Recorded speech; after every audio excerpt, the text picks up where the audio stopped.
Hi, everybody. Thanks for joining us tonight at 9 o'clock. I'm Chris Flanagan. Our top story tonight, there is a winter storm in our forecast and could make for a very messy morning commute. We're already getting some word of closings and delays. Loudoun County Public Schools, they'll be closed tomorrow.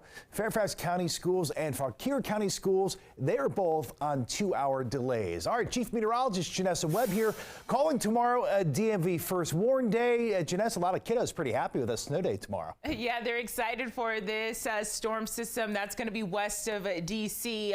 Later in the morning, due to easterly breeze, it's going to pick up, and that's why we're going to see a little bit of accumulation across the D.C. metro area. The storm system is already getting started. You're seeing the leading edge right now. Live camera out towards the Roslyn area. You can barely see it. Wetlands right there. Visibility has been a huge issue for the last 5 hours across the region, as many spots are down to 2 to a mile where you can see in front of you. You should always see 10s on this map, and it continues to kind of go down due to all the moisture in the upper atmosphere. National Weather Service, they have issued winter weather advisories. If you're in a purple zone right there, you have that advisory zone, and then the pink is a winter storm watch that's in place for Kaiser Cumberland. What that means is if you're in the pink zone, you have more accumulation of snow, blowing snow. That's going to be an issue. There's still a good possibility. I think it could be late in the game overnight that DC goes into that advisory zone. And the reason I say that, it really depends on the wind flow. Here's the current storm system. It's very disorganized in nature, but me just looking at it, I see a center of circulation that's starting to build, and that's what's going to transition into a nor'easter, impacting portions of the northeast. Really, the bullseye zone, if you have family and friends in Philly, New York City at this point, and the Boston area are highly impacted by this storm system. We are going to get the southern edge, and it will be a wintry mix for most of us. Right now, current radar from Montgomery County, light showers extending into Washington County, Kaiser, and Cumberland. And here's the band that I'm watching going to be lifting into our region overnight. There's many elements and components with this storm system. I have the full breakdown coming up. All right, Janessa, thanks. All new tonight. Look at this shocking video of a stolen car nearly hitting a woman outside of her home in Northeast D.C. Take a look here. You can see she jumps out of the way just moments before the car hops the curb, speeds down the sidewalk as police chase after her. Our reporter Mariel Carbone joining us live tonight in Eckington. And Mariel, you spoke to that woman in the video, and boy, what a close call. Yeah, Chris, it really was, and she tells me she's just thankful that she's okay tonight. Now, you can still see some of those skid marks from the car coming up on the sidewalk out here on her street. She actually tells me her dog alerted her that something wasn't right. And this is the sound Evelina Voronina heard, alerting her and her dog Luna something was wrong. I heard kind of like a squeaking, and I noticed her kind of raising her ears. Moments later, this. A car caught on video coming towards her, jumping the curb, driving onto the sidewalk, and nearly hitting her and her dog Luna. It was just like, okay, I have Luna, I need to get her out as soon as possible, but also kind of realization that the car coming through should not be in here. Veronina was working on her garden Saturday afternoon when the car came racing down her street. Thankfully not harmed, thankfully everything was okay. But it was a shock. According to a police report, the Hyundai was stolen from S Street Northeast earlier in the day. Officers canvassing the area later spotted the car parked. It then took off. Police chased the vehicle with the assistance of an MPD helicopter. The suspects ditched the car on Eckington Street Northeast and ran.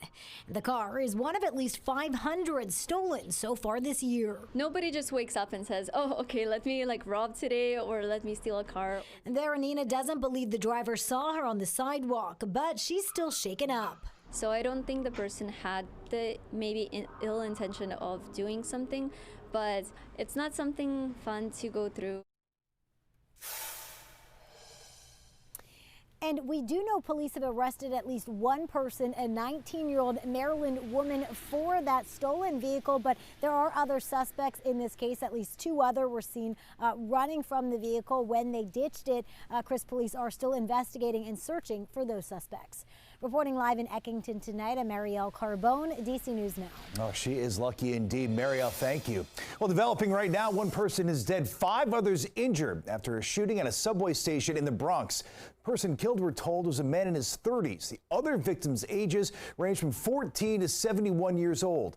Now, the shooting happened at the start of the evening rush hour. Police believe a fight between 2 groups of teenagers started on a train, then spilled onto a platform. New York's heart breaks.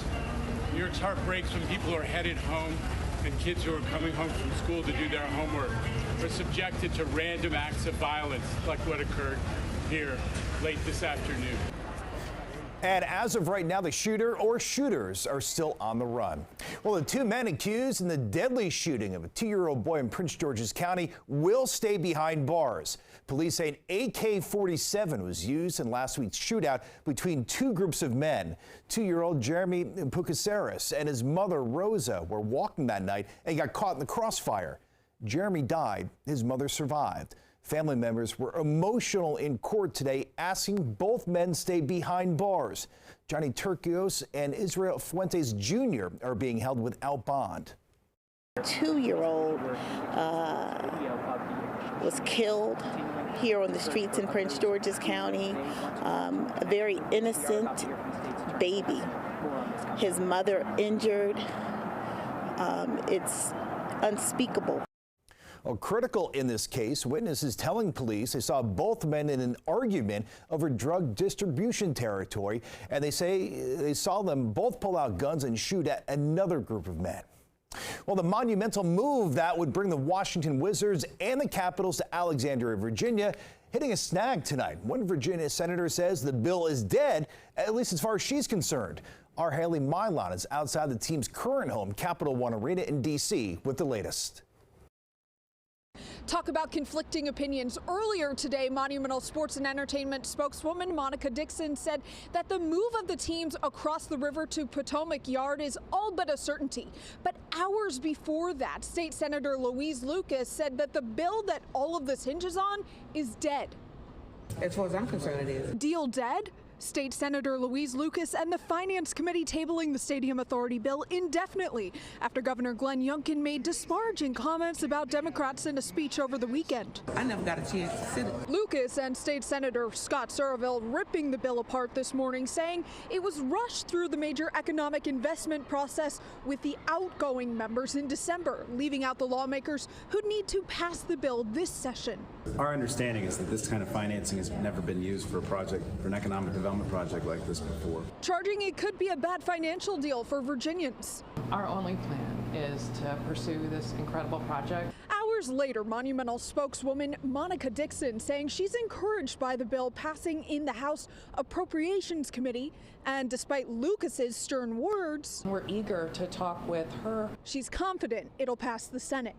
But Monumental's got another problem. We have to make sure that DC taxpayers are protected, and this case is no different. A ball and chain in Chinatown. Mayor Muriel Bowser offering $500 million for renovations to Capital One Arena, where the team's contracted to play through 2047. There is an opt-out in 2027 if the bonds are fully paid off.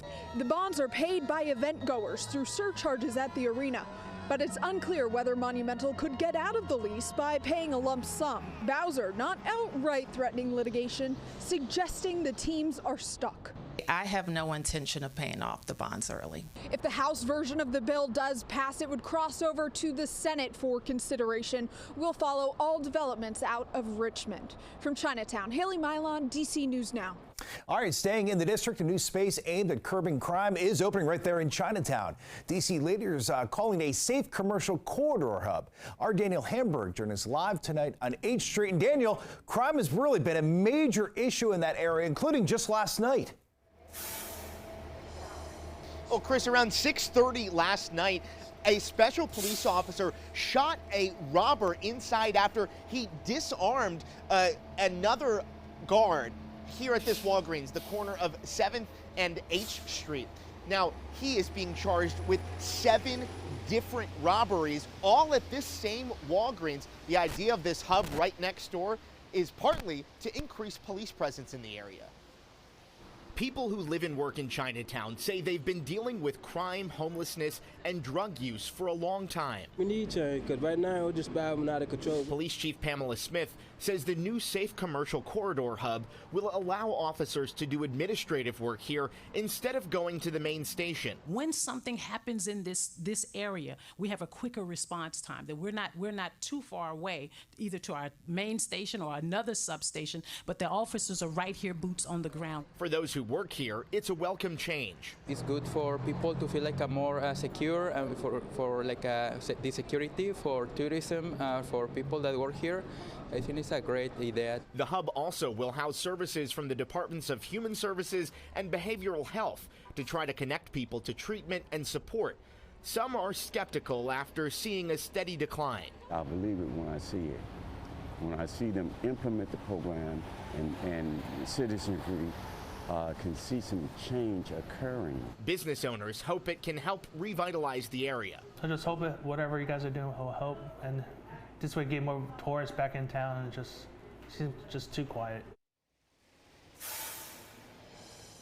And this hub will be open for services from 9 a.m. to 6 p.m. Monday through Friday. The district is also opening up 2 more hubs this spring, one on U Street and one in historic Anacostia. We're live in Chinatown. Daniel Hamburg, DC News Now. Daniel, thanks. The city just launched a new campaign to get people downtown. 10 coffee shops are offering free coffee on Mondays from 8 to 9 a.m. That is through March 4th. And at least 40 other restaurants are offering discounts and happy hour specials through the end of March.